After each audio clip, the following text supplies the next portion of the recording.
തൃശൂർ അതിരപ്പിള്ളിയിൽ കൈക്കൂലി വാങ്ങുന്നതിനിടെ village officer അറസ്റ്റിൽ. RO സർട്ടിഫിക്കറ്റിന് വേണ്ടി 3000 രൂപ കൈക്കൂലി ആവശ്യപ്പെട്ട ജൂഡാണ് അറസ്റ്റിലായത്.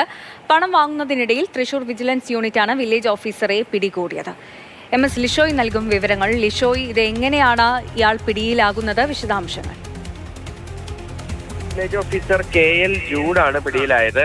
RO സർട്ടിഫിക്കറ്റ് നൽകുന്നതിനായാണ് ഇയാൾ 3000 രൂപ കൈക്കൂലി വാങ്ങിയത്. 2 ദിവസം മുൻപ് പരാതിക്കാരൻ RO സർട്ടിഫിക്കറ്റിനായി ഈ വില്ലേജ് ഓഫീസറെ സമീപിച്ചിരുന്നു. സർട്ടിഫിക്കറ്റ് നൽകണമെങ്കിൽ 3000 രൂപ കൈക്കൂലി നൽകണമെന്ന് വില്ലേജ് ഓഫീസർ ആവശ്യപ്പെടുകയും ചെയ്തു. ഇതോടെ പരാതിക്കാരൻ വിജിലൻസിനെ സമീപിക്കുകയായിരുന്നു. വിജിലൻസ് DYSP ജിം പോളിന്റെ നേതൃത്വത്തിലുള്ള സംഘം ഇന്ന് രാവിലെ പരാതിക്കാരനുമായി ബന്ധപ്പെടുകയും പരാതിക്കാരൻ വില്ലേജ് ഓഫീസറെയും കൂട്ടി വാഹനത്തിൽ സ്ഥല പരിശോധനയ്ക്ക് ആദ്യം പോയി.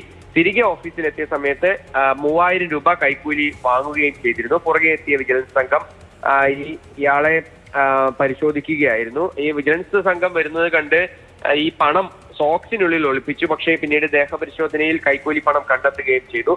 ജൂഡ് നേരത്തെയും കൈക്കൂലി കേസിൽ പിടിയിലായിട്ടുണ്ട്. കാസർഗോഡ് കൈക്കൂലി വാങ്ങുന്നതിനിടെയാണ് ഇയാൾ പിടിയിലായിരുന്നത്.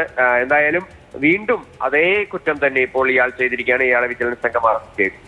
ശരി ലിഷോയ്, നേരത്തെയും കൈക്കൂലി കേസിൽ പിടിയിലായിട്ടുള്ള വില്ലേജ് ഓഫീസറാണ് വീണ്ടും അറസ്റ്റിലായിരിക്കുന്നത്.